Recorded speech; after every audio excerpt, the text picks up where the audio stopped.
안녕하세요. 소리의 가치입니다. 구독과 좋아요, 알림 설정 부탁드려요. 오늘의 사연 시작할게요. 첫 번째 사연입니다. 저는 올해로 40살 초딩 둘 엄마이고 동갑 남편과 결혼한 지는 11년째네요. 나름 엄청나게 많은 나이는 아니라도 세상 살이 분별하고 사회 적응하며 살 수 있는 나이라고 생각하는데 요 근래 몇 달 동안 제 속을 시끄럽게 하는 문제들이 있었어요. 도저히 제 안에서 해결이 안 나서 질타나 조언을 듣고 싶어 글을 씁니다.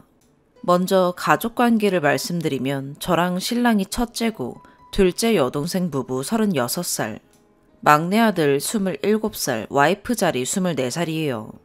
저희 시아버님은 신랑이 초등학교 때 재혼을 하셨고 신랑이랑 고모는 원래 부인 사이에서 난 자식이고 막내는 지금 재혼하신 시어머님 사이에서 난 자식이에요. 그렇다고 해서 형제간 우애가 나쁘지도 않고 저도 재혼 얘기 듣고 놀랐을 만큼 어머님이 똑같이 자식들을 아끼시고 차별은 하나도 없으세요.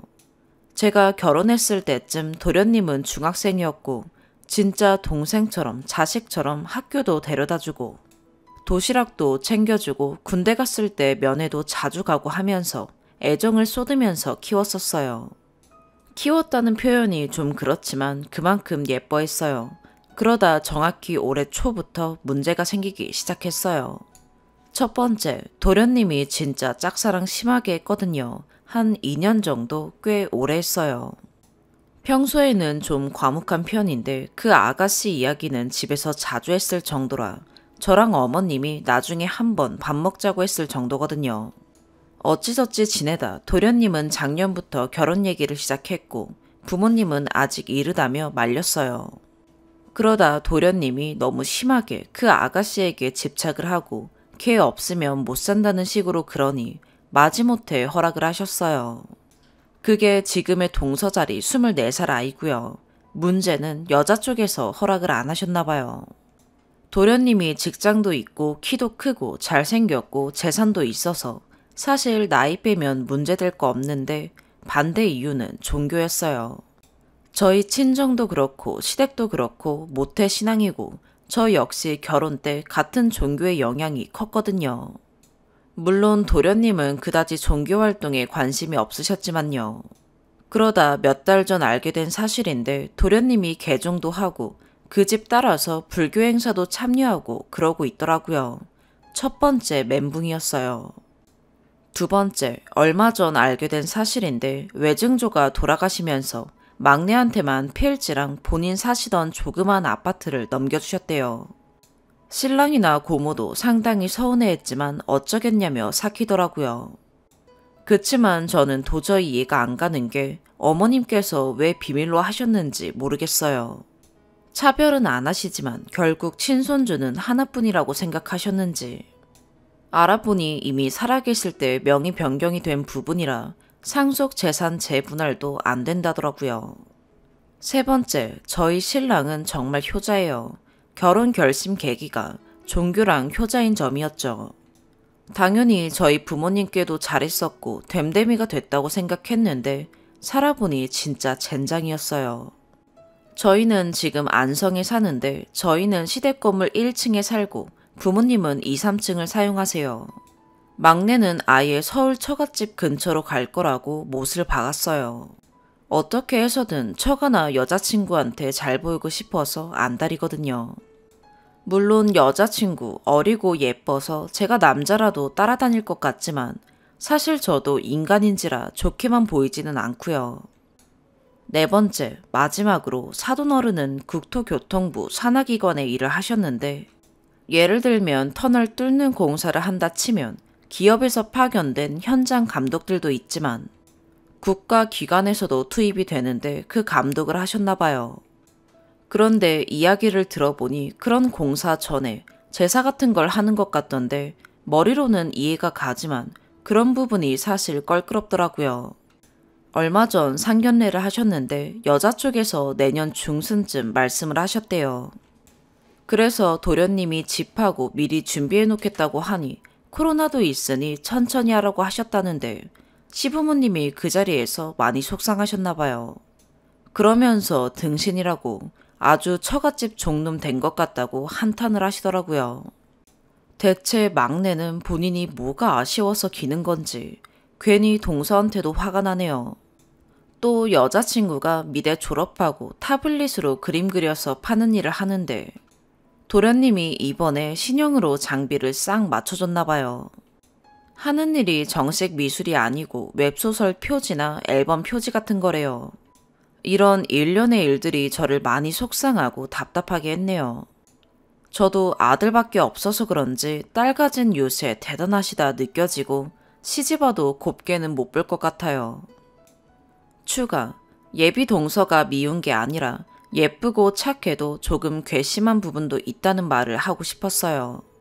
여기 쓰지는 않았었지만 조금 덧붙이자면 결혼을 안 하면 모를까 본인도 프로포즈 받고 승낙했으면 이제 그만 도련님 애달게 안 해도 될 것 같은데 말이죠.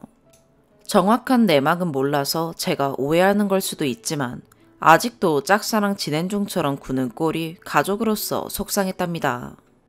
듣기로는 아직도 고백받고 다닌다고 도련님이 끌탕을 하던데 주변 정리도 조신하지 못한 것 같고 결혼 문제로 이래저래 복잡하네요. 두 번째 추가. 일단 저희 시댁은 인근 지역에서 작은 공장을 운영하고 있고 신랑은 공장장이고 심해부는 영업팀 부장, 막내는 기술개발팀 총괄이에요. 이건 딱히 차별이 있는 직급이라고 생각하지 않아요. 막내가 공대를 나왔으니 전공에 맞는 인사라고 생각해요. 총괄이라도 아버님이 막내에게 공장을 주시지는 않을 거고요.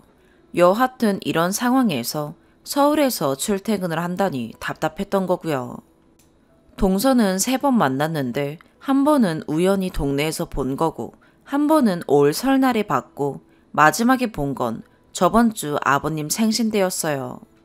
애들도 있고 코로나 때문에 밖에 나가서 식사하기 그럴 것 같아서 제가 상을 차렸고 다 차리니까 막내네가 오더라고요. 결혼 전이니까 거들 건 없었지만 눈치 있는 아이였으면 이런 기회에 잘 보이고 서로 친해지고 할 텐데 그런 게 없어서 아쉬웠네요. 물론 시킬 건 아니었지만 다 먹고 상 치울 때도 그릇 옮기고 설거지 돕겠다고 나서는데 저까지 음식 튈까 걱정됐던 하얀색 공주님 원피스 입고 와서는 돕는 신용이라니요. 그래서 제가 물 튈까 겁난다고 그냥 가 있으라고 하니까 그러면 과일 준비하면 되냐고 하기에 일 시키는 것 같아서 그것도 괜찮다고 했어요. 그러니까 금세 입이 나와서는 도련님한테 가더라고요. 도련님은 조용해진 동서한테 계속 왜 그러냐, 어디 아프냐, 집에 가고 싶냐, 힘드냐. 누가 보면 시집살이라도 시킨 줄 알겠어요. 혼자 하는 일을 해서 그런 건지, 도련님이 다 받아줘서 그런 건지, 그렇게 잘한 건지. 조금만 본인 듣기 안 좋은 말하면 시무룩해져서 도련님 뒤만 졸졸 쫓아다니는데 어른들 앞에서 그건 좀 아닌 것도 같고요. 이것도 제가 잘못한 걸까요? 3번째 추가, 댓글들 감사해요. 재산 문제는 돈을 탐내지 않았고 똑같이 손주처럼 대해주신 할머님이라 돈보다는 서운함이 들었던 것 같아요. 또 종교 부분도 제 기준에서는 이해할 수 없지만 도넘은 참견이었다는 것도 알게 되었네요. 많이 깨닫고 반성했어요. 그런데 막내 동서 시집살이에 대해 분노하는 댓글들이 다수라 사실 이 부분은 억울하네요. 하지만 제가 어른이고 오해받을 만하게 썼으니 이해해야겠지요. 간략하게 아버님 생신날 일을 말씀드릴게요. 제가 동서한테 화가 났던 날이에요. 첫 번째, 6시 식사라고 했는데 5시 50분쯤 도착한 점. 두 번째, 고모도 나서서 돕고 상을 차리고 있는데 인사한답시고 주방에 한 번도 안 와본 점. 세 번째, 고모 아들 6살, 저희 집 아들 둘, 초 1학년, 2학년인데 애들이 도련님을 좋아해서 막 매달려서 놀다가 장난치면서 발 버둥버둥 하다가 동서를 발로 찼는데 도련님이 아이 딱밤을 때렸어요. 네 번째, 밥 먹는 내내 깨작깨작거리면서 다들 신경 쓰이게 한 점. 다섯 번째, 그래도 꾹 참고 아버님 생신이니 팍팍 먹으라고 웃으면서 말했더니 엿먹이려는 듯 와구와구 먹더니 나중엔 도령님께 체했다고 해서 또 시부모님 신경 쓰이게 난리 버거지 부린 점. 6번째, 결혼 전이라 시킬 생각 없었지만 밥 다 먹고 진심으로 도와주고 싶었다면 바로 왔었어야지. 주변에서 쭈뼛쭈뼛 눈치보다 뒤늦게 와서 돕니 마니 칼도 불안하게 들고선 과일을 깎느니 마느니 하기에 냅두라고 했다고 입이 나온 점. 7번째, 후식 먹으려니 사라져서 놀랐더니 혼자 소화시킬 겸 집 주변 산책하고 왔다는데 누가 봐도 찔끔 짠 얼굴이었고 그것 때문에 도련님 보란 듯 제 앞에서 유난 떨면서 앞으로는 이런 행사 생각해보자고 하면서 분위기 엉망으로 만든 점. 8번째, 그 말에 본인이 분란 만든 건 생각 안 하고 도련님 눈치 주는 점. 9번째, 무슨 말만 하면 오빠가 어쩌고 저쩌고, 오빠가 알아서 한대서 어쩌고 저쩌고, 제가 아직 잘 몰라서 어쩌고 저쩌고. 10번째, 아주버님이랑 신우가 본인 남편 배다르다고 해서 차별 안 하고 왕따 없이 우애 있게 대해준지 모른다는 점. 11번째, 그날 가면서 저한테 이런저런 얘기 끝에 이런 게 계속되면 저는 힘들 것 같아요 라는 식으로 말했는데 무슨 소리인지도 모르겠고 그날 이후 집안 분위기가 조금 어색해졌어요. 축약한 글만 봐서는 제가 시집살이 시키는 것 같지만 전혀 아니고요. 저도 며느리라 어린 동서한테 그러고 싶은 마음도 없어요. 저도 어른으로서 보여줘야 할 인내가 있겠지만 그 친구도 가족 간의 예의라는 게 필요할 것 같고요. 도련님은 회사 근처에서 독립해서 살아요. 그래서 어머님이 어제 도련님 집에 다녀왔는데 도련님이 그랬대요. 동서가 일주일간 연락하지 말자 했다고 아주 초주검이 돼 있더래요. 화도 많이 나 있고요. 둘이 어떤 대화를 나눴는지 모르겠지만 제 앞에서 막내 행동에 욕 반, 속상한 반을 내비치시면서 본인이 여자 부모라도 자기 아들이랑 결혼 안 시킨다고 하셨어요. 그런데 기분 탓인지 몰라도 은근히 저를 탓하시는 것도 같고 기분이 정말 최악이었네요. 4번째 추가. 다들 같은 입장이고 저 역시 며느리 입장이라 예비 동서 입장을 생각해 주시는 분들이 많았네요. 윗사람이며 집안을 이끌어야 하는 위치인데 잠시나마 옹졸했던 부분, 강대강으로 대처한 부분 모두 부끄럽고 창피했어요. 조언 주셔서 감사합니다. 새벽 늦게까지 댓글도 다 읽어보고 신랑한테 솔직한 속마음을 말하고 나니 한결 마음이 가벼워졌어요. 신랑은 위로 반, 나무란 반을 했네요. 원래가 자기 식구랑 자기 동생들이면 껌뻑 죽는 사람이니까요. 시동생하고는 아버님 생신 이후로 본 적이 없고 어제 신랑한테 슬쩍 물어보니까 본인도 회사에서 자주 못 만난다고 하대요. 원체 있는 곳이 다르니까요. 댓글들 보니 예비동서가 제 의도와 마음을 오해할 수 있겠다 싶고 그렇게까지는 안 되겠지만 결혼 진행이 삐걱거리면 제가 덤터기 다 쓰고 괜한 원망 들을까 걱정이 되기도 하네요. 여전히 이해 안 되는 구석이 있지만 집안의 윗사람으로서 제가 먼저 보듬어 줘야 할 것 같아요. 차 한잔 할까 해서 어머님께 예비동서 연락처 물어봤는데 모르신다고 하셔서 막내한테 연락해야 하나 싶은데 막내는 동서일이라면 병적 증상을 보이니 그냥 신경 쓰지 말까도 싶고요.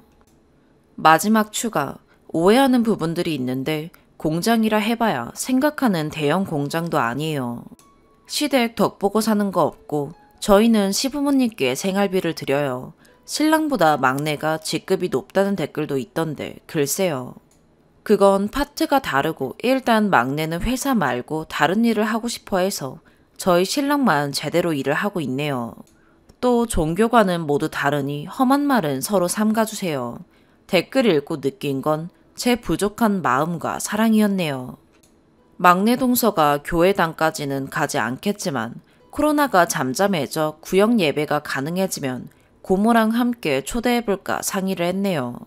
사랑으로 나보다 더 연약한 지체를 보살펴야 한다는 믿음과 마음으로 이 관계를 극복해볼 요량이에요. 대신 저도 불국사 관광 가는 것처럼 언젠가 기회가 되면 사찰 근처도 가볼 수 있고요.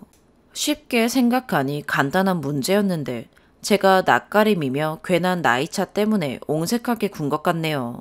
물론 막내한테 상의를 해봐야겠지만 서로 그렇게 맞춰가면 될 것 같아요. 이번 주 기도 제목은 다른 거였지만 축복해주고 싶어서 막내네에 관한 걸로 바꿔볼까 싶네요. 두 번째 사연입니다. 많은 분들에게 알려드리고 싶어 여기에 글을 씁니다. 저는 사랑하는 아내와 눈에 넣어도 아깝지 않은 딸과 함께하고 있는 평범한 가정의 40대 가장입니다.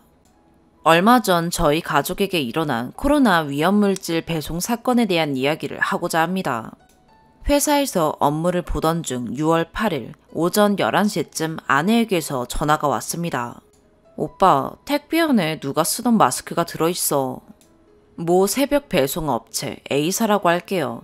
A사에서 주문을 했고 저희 와이프가 택배 상자를 열자마자 저에게 전화를 했습니다. 그리고는 사진을 보냈는데 사진에는 놀랍게도 정말 쓰던 마스크가 택배 안 계란을 싸고 있는 비닐 포장지에 포장된 상태로 붙어 있었습니다. 일부러 붙이지 않고는 불가능한 상태로 사용하던 마스크가 붙어 있었습니다.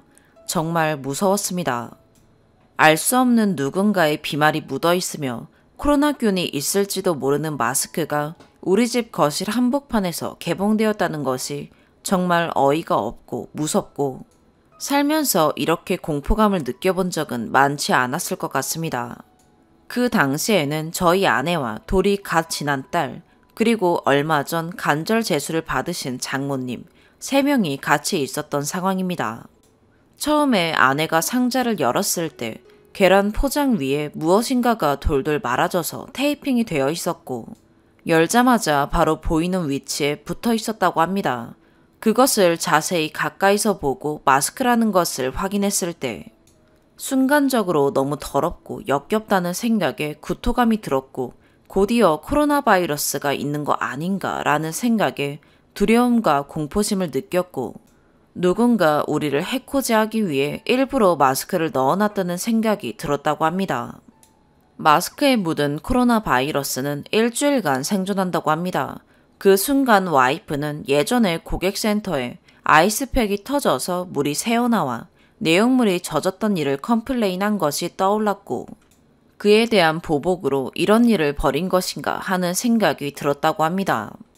물론 해당 컴플레인은 이런 일을 벌이기에는 정도가 심하지 않았고 나중에 안 것이지만 A사는 포장하는 직원을 추적하지 못하기 때문에 우리를 겨냥해서 한 것은 아닌 것 같습니다. 저는 와이프에게 지금 바로 택배 상자 안의 내용물을 더 이상 만지지 말고 택배 상자째로 현관 밖으로 내놓으라고 얘기했습니다. 그리고 와이프에게 고객센터의 현 상황을 접수를 하고 제가 퇴근하고 집에 있는 시간에 상담사 말고 담당자 혹은 책임자가 직접 전화를 하라고 전달해달라고 했습니다. 그리고 앞으로의 모든 통화 내용을 녹음하라고 당부하였습니다. 아내가 고객센터에 전화를 해서 현 상황을 얘기를 하니 상담사가 신선식품만 환불해드리겠다고 했습니다. 병원균이 동반되어 있을지 모르는 마스크가 우리 집 거실에서 개봉되었는데 같이 포장된 신선식품에 대한 환불이라니요. 물론 매뉴얼대로 대응하는 상담사의 말이겠거니 하지만 좀 어이가 없었대요. 그리고 A사에서 제품을 수거해가도 되겠냐고 물어봤고 아내는 증거인멸이 되지 않기 위해서 증거로 우선 가지고 있겠다고 하였고 이미 벌어진 일이고 우리는 배송된 모든 것을 폐기할 것이니 빠르게 대응하실 필요 없이 천천히 CCTV 등 모든 상황을 확인하고 상담사가 아닌 담당자나 책임자가 전화를 해달라고 요청을 하였습니다. 그래서 그날 저녁 6시에 땡땡 전담팀에 어떤 분이 전화를 했습니다. 확인되지 않은 사항이지만 외주 CS 업체로 판단됩니다. 죄송하다는 말과 앞으로는 그렇게 하지 않겠다라는 말과 함께 현 상황과 대응책에 대해서 아래와 같이 말해주었습니다. A사의 포장 과정에서 마스크가 함께 들어간 것이 맞다. 현 사안은 심각하다고 판단이 되지만 현재 누가 그 마스크를 택배 상자 안에 넣었는지 A사 측은 CCTV를 확인하였으나 특정을 할 수 없다. 신선식품에 대한 부분 환불이 아닌 전체 환불을 해드리고 회사 내규에 의해 드릴 수 있는 최대 금액인 5만 원을 적립금으로 드리겠다. 제품에 대한 폐기는 고객님이 직접 하시는 것이 좋을 것 같다. 누군지 특정을 할 수 없다면 앞으로도 이런 위험물질이나 기타 이물질을 포장하는 인력이 고의적이든 실수로든 들어갈 수 있다는 말이고 그걸 추적하지도 못한다는 말이 놀라웠습니다. 그리고 현 상황의 심각성에 대한 A사의 태도와 대응도 놀라웠습니다. 저희도 현재 너무 놀라고 무서운 상황이라 정확한 판단은 하기는 어렵지만 그 보상에 합의할 수는 없으며 우리도 생각을 해볼 테니 또 논의하자고 하고는 전화를 끝냈습니다. 지인들 몇몇에게 폰 내용을 얘기하니 저 정도면 화생방 테러 아니냐, 묻지마 행각이랑 뭐가 다르냐, 너네 집으로 폭발물이 택배로 배송 온 거랑 비슷한 거 아니냐 등등. 제가 생각했던 것 이상으로 분노하면서 무서워하더군요. 와이프는 마스크를 본 이후로 코로나에 걸린 것 같은 생각 때문에 하루 종일 머리가 아프고 열이 나는 것 같은 느낌이 들어 힘들어했습니다. 그리고 장모님과 아이가 기침을 하면 신경이 곤두서고 계속 의심이 되었다고 합니다. 여담이지만 와이프 얘기로는 A사를 매월 150만 원 정도는 이용하고 있으며 VIP 회원이라고 하더라고요. 아이가 있기도 하고 코로나 시국에 마트에 가기가 부담스러워 장을 봐야 할 대부분의 물품을 여기서 구매를 한다고 합니다. 그렇게 무수히 많이 배송받았던 제품들이 이렇게 관리가 되지 않는 인력과 시스템을 통해 우리 집까지 오게 되었다는 생각을 하니 더 무서운 생각이 들었습니다. 와이프는 혹시 택배 기사님들처럼 지역이나 회원별로 담당하는 포장 작업자가 있는데 그분이 우리 집에 갈 거는 알고 있는 상태에서 일부러 어떤 목적에 의해서 넣었나 라는 생각에 하루 종일 공포에 떨었습니다. 그 다음날 저와 제 와이프는 코로나 선별검사를 하였습니다. 아기와 장모님은 증상이 보이면 그때 해보자고 했고요. 그리고 와이프랑 이 상황에 대해서 진지하게 얘기해 본 결과 저희는 이 사건을 형사사건으로 결론 내렸습니다. 우연히 들어갔을 거라고는 도저히 보이지 않는 포장 상태와 현 시국에 마스크라는 위험 물질을 택배 상자에 동봉을 했다라는 건 포장 작업자가 우리 집에 배송될 걸 알았다면 정말 무서운 일이고 몰랐더라도 불특정 누군가에게는 보내겠다는 의도가 있는 것이기 때문에 이것은 자신의 비말과 있는지는 모르지만 코로나균을 고의로 타인의 집안에 투척하겠다라는 것으로 판단되어 112에 신고하기로 결정하였습니다. 사건 발생 2일 후 오전에 112에 신고하였고 경찰관 2분이 저희 집에 방문하였습니다. 증거물인 택배 상자를 꺼내어 보여드렸습니다. 택배 상자는 사건 발생 후 현관 밖에 내어놓았으나 A사의 통화 이후 증거품을 밤에 수거해 갈지도 모른다는 생각에 비닐로 밀봉하여 집안 창고에 두었습니다. 저희는 상황을 설명드린 후 조서를 작성하였고 경찰관님들은 문제의 마스크를 계란 포장이 붙어있는 상태 그대로 수거해 가셨습니다. 그리고 경찰서로 사건이 넘어갈 거라고 경찰서에서 연락이 올 것이다 라고 말씀해 주셨습니다. 그날 바로 경찰서에 담당 수사관님이 배정되고 그분께서 저희에게 전화를 하셔서 저희는 상황을 설명드리고 잠시 후 경찰분들이 다시 방문하셔서 추가 증거물품, 동봉된 다른 제품들을 수거해 가셨습니다. 수사관님께서는 마스크는 국가수에 감식을 의뢰했으며 지문 및 DNA를 채취할 예정이라고 하셨습니다. 그리고 A사의 고객센터 담당자의 연락처를 저희가 직접 알지 못해 고객 응대 카톡에 수사관님의 연락처를 남겨놓았습니다. 얼마 후 수사관님께서 A사와 통화를 했다고 저희에게 전화를 하셨습니다.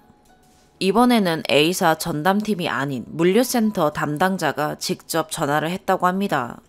그리고는 저에게 통화 내용을 말씀해 주시고 그 담당자의 연락처를 알려주셨습니다. A사 담당자는 A사의 포장 방식은 1, 2차로 나뉘는데 1차 포장에서는 배송할 물품을 택배 상자에 넣고 그 택배 상자를 컨베이어 벨트에 태워 2차 포장 작업장으로 이동시키고 2차 포장 작업장에서는 그중 계란에 에어캡을 싸는 등의 추가 포장을 한다고 했습니다. 담당자는 사건의 마스크는 A사의 포장 과정에서 들어간 것이 맞으며 2차 포장 작업장에서 발생한 것이라고 했습니다. 하지만 2차 작업장은 작업자만 100여 명이 넘는 인원이 작업을 하고 있으며 2차 작업장에서는 스캐닝을 하지 않아 어떤 인력이 어떤 택배를 포장하는지 알 수가 없다고 했습니다. 1차 작업장에서는 스캐닝이 되기 때문에 추적이 가능하지만 2차 작업장에서는 이물질이 투입되는지 등의 행위는 추적이 불가능하다고 했습니다. A사의 포장 과정에서 A사의 인력 누군가가 사용하던 마스크를 택배 상자에 같이 넣은 것은 확실하지만 그것을 누가 넣었는지는 현재의 물류센터 시스템에서는 확인을 할 수가 없다고 했습니다. 저는 그럼 그날의 작업자 명단은 있지 않냐고 물었고 그럼 현재 마스크가 감식 중이니 감식 결과가 나오는 대로 지문이나 DNA 대조를 할 수 있을 거라고 전해주었습니다. 그리고 통화 도중에 A사의 직원이시냐 아니면 외주 업체시냐 물어봤고 담당자는 A사의 직원이라고 했습니다. 통화를 끝내고 수사관님과 통화를 하였고 수사관님은 현사법 내에서는 현재 상황을 적용할 만한 법이 없기 때문에 진행이 어려울 것 같다고 얘기를 하시더라고요. 본인이 시청, 보건복지부, 본청 등에 전화를 해봐도 모두 어떻게 처리해야 할지 모른다고 하더랍니다. 누군가가 보낸 코로나 바이러스의 매개체일 수 있는 위험물질 마스크를 우리 집 거실 한가운데에서 아내, 아기, 장모님이 함께 있는 공간에서 개봉하고 감염의 공포감과 혐오감에 떨며 선별 검사를 진행하고 A사에서는 누가 넣었는지 현재 시스템으로는 추적이 불가능하며 경찰에서는 수사를 진행하려면 혐의가 있어야 하는데 현재 형사법상 적용할 수 있는 혐의가 없다. 사건의 해결을 위해 알아보면 볼수록 고의로 마스크를 넣은 사람에 대한 분노와 공포의 감정이 사건의 원인과 용의자를 추적할 수 없는 무력함과 앞으로 또 얼마든지 이런 일이 발생할 수 있고 또 그때도 추적을 할 수 없을 거라는 불안감으로 바뀌어 점점 커지게 되고 현재 법으로는 어떻게 이런 상황이 벌어졌는지 알아보는 것조차 할 수 없다는 사실이 참 국민으로서 공권력으로부터 보호받지 못하는 상황이라고도 느꼈습니다. 저희는 물론 A사를 이용하지 않고 있으며 앞으로도 이용하지 않을 것입니다. 현재 다른 새벽 배송 업체를 이용하고 있는데 이 업체에서는 포장 담당자가 배정되고 포장자의 이름을 고객이 확인할 수 있는 시스템입니다. 물론 또 비슷한 일이 벌어졌을 때 실제로 이 업체가 모든 상황이 추적이 되고 모든 상황이 통제와 관리가 되고 있는지는 알 수는 없지만 현 상태로는 A사보다 훨씬 마음이 놓입니다. 저희의 이런 후기가 얼마나 많은 분들이 공감을 하고 그를 통해 A사가 포장 시스템 개선 및 고객 응대를 개선할지에 대해서 저희는 회의적입니다. 하지만 이런 사례를 공유함으로써 소비자들이 조금 더 안전한 소비를 할 수 있었으면 해서 글을 씁니다. 세 번째 사연입니다. 저는 26살 여자입니다. 취업 잘 되는 학과를 졸업한 상태이고 취업도 물론 한 상태이고요. 아직 입사 전입니다. 다름이 아니라 어렸을 때부터 뭐든 혼자 스스로 해왔는데요.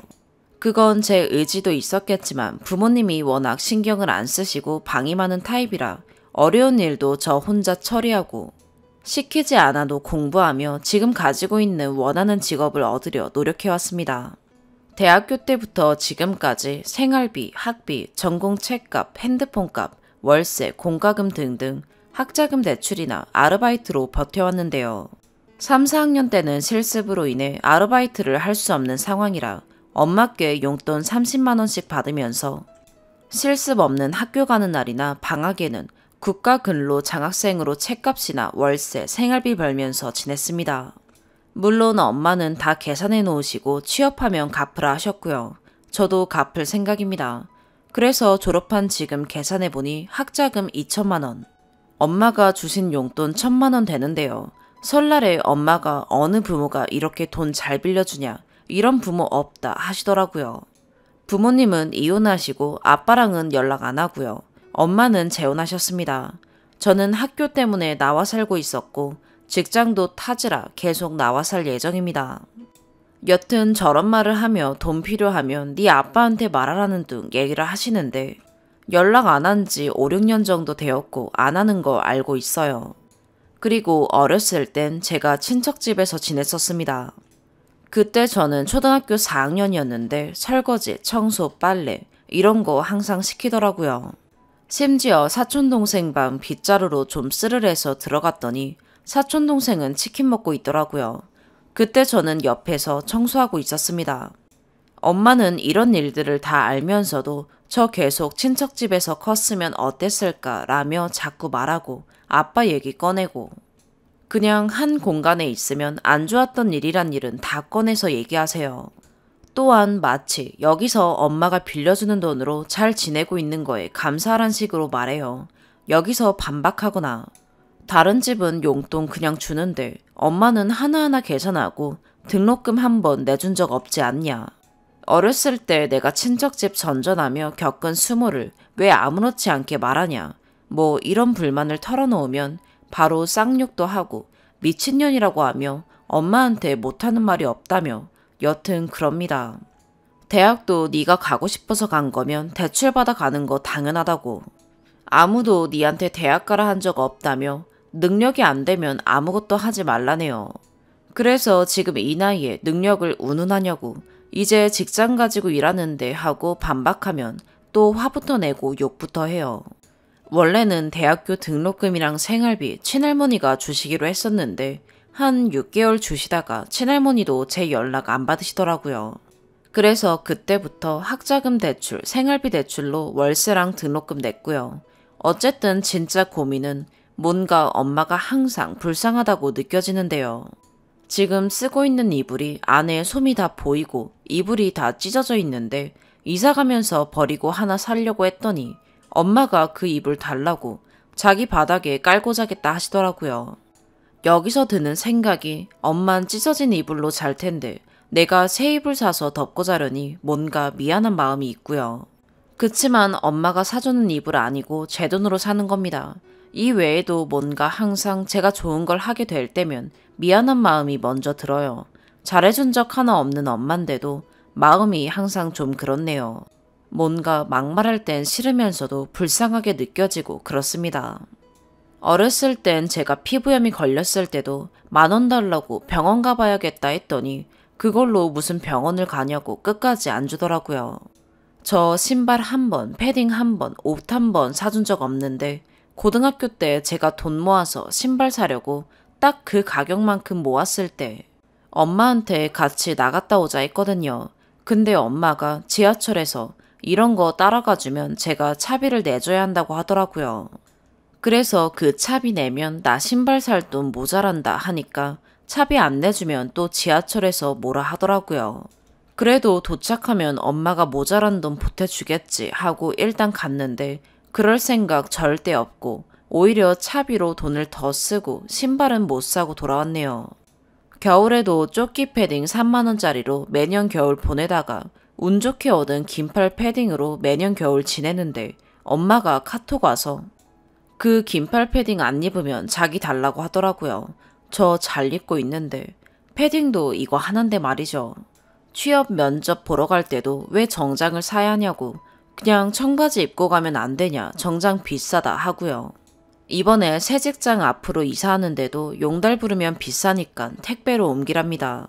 그럼 빨래 건조대는 못 보내잖아요. 그러니까 택배 상자에 테이프 말아서 한번 붙여보라 하시고 이렇게 하면 수거 안 해간다고 나와 있다고 해도 그냥 막무가내입니다. 근데 이런 것들이 다 엄마가 주는 돈이 아니라 제가 알바하며 쓰는 돈인데도 뭐라 하세요. 여튼 너무 말이 안 통하는 게 많은데 여기서 반박하면 소리부터 질러요. 이런 엄마도 엄마라고 제가 좋은 거 할 땐 엄마는 이렇게 지내는데 내가 이렇게 잘 지내도 될까 하는 생각부터 드는데 어떤가요? 추가로 생각난 게 엄마랑 재혼한 분이랑 맨날 저 싸가지 없다고 하는데요. 이건 다 엄마가 저한테 재혼한 분이 네 싸가지 없다고 하는데 이거 다 맞는 말이라며 직접 말해줬습니다. 여튼 엄마가 기분 나쁘거나 본인 말에 반박하면 저런 말도 서슴지 않습니다. 가끔은 제 멘탈이 약해서 그런가 싶기도 한데 어떻게 하면 더 강한 사람이 될 수 있을까요? 혼자서 생각을 곱씹어 보면 눈물이 나기도 하고 기댈 사람도 없고 친구한테도 말 못할 일이고 남자친구도 없고 뭐 전 항상 혼자인 사람 같아요. 추가, 댓글 정말 감사합니다. 댓글 하나하나 다 너무 와닿아서 계속 여러 번 읽어보고 했어요.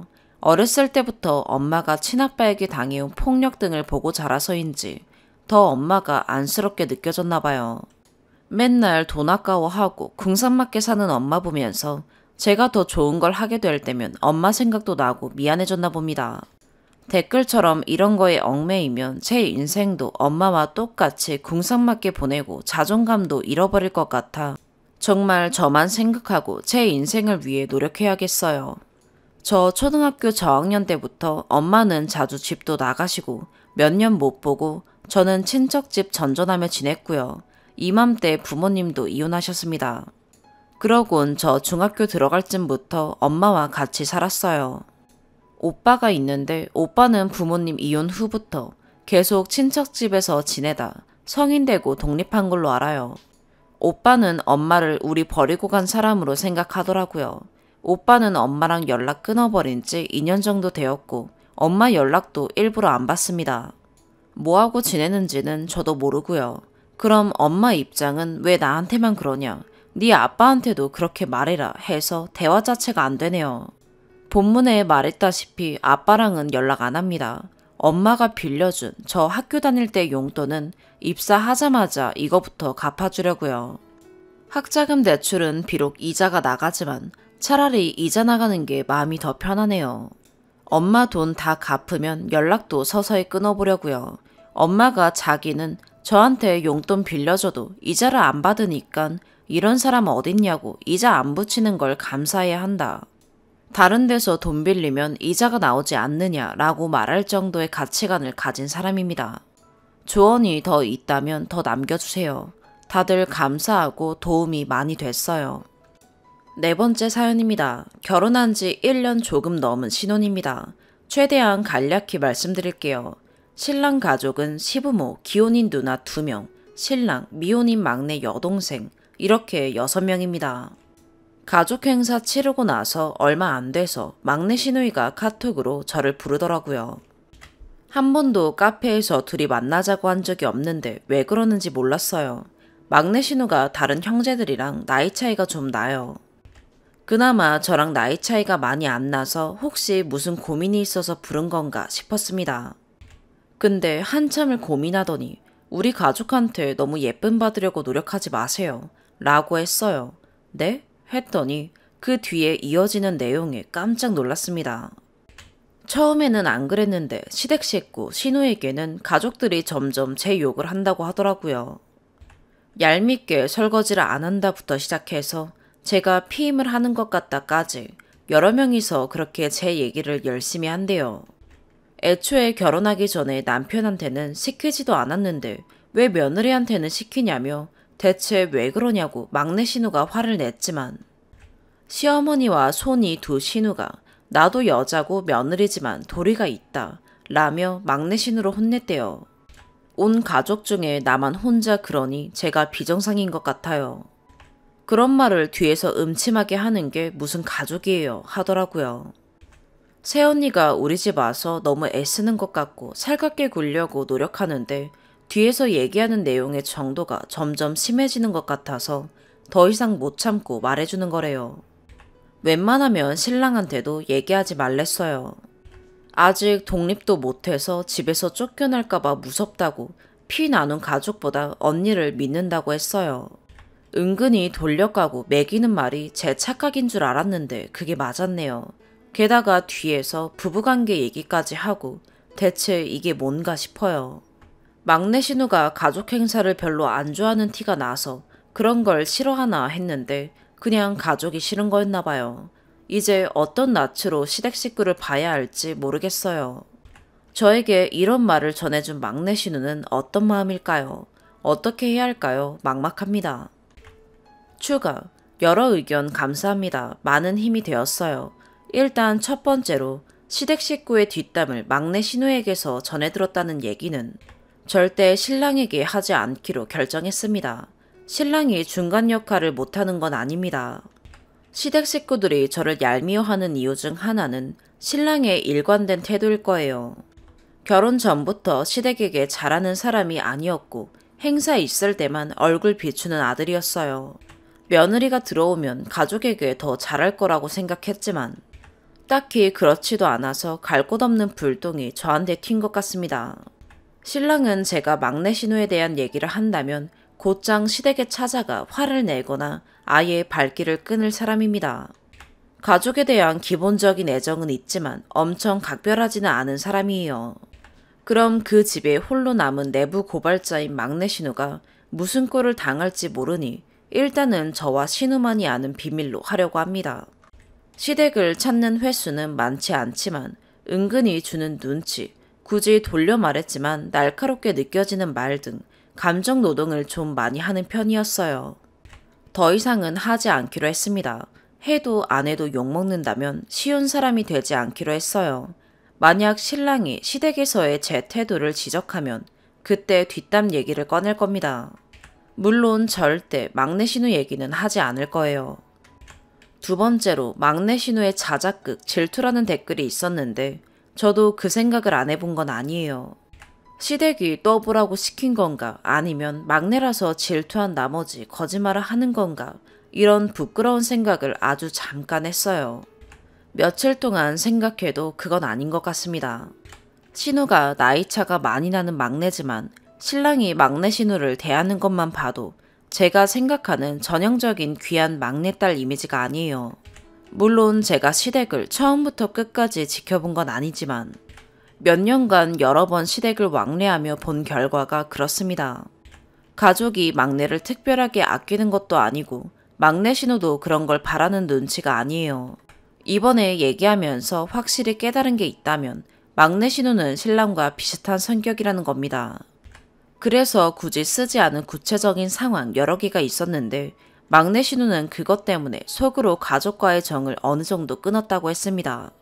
그래서 저는 지금 막내 신우가 저에게 악의를 품거나 질투할 사람은 아니라고 생각합니다. 제 입장에서는 고마운 사람이에요. 호의가 이렇게 돌아온 경험은 처음이라 무척 고민되고 무섭지만 제가 결정한 대로 잘 헤쳐나가보려고 합니다. 많은 조언 감사합니다. 좋은 하루 되세요. 오늘의 사연 여기까지입니다. 구독과 좋아요, 알림 설정 부탁드려요. 시청해주셔서 감사합니다.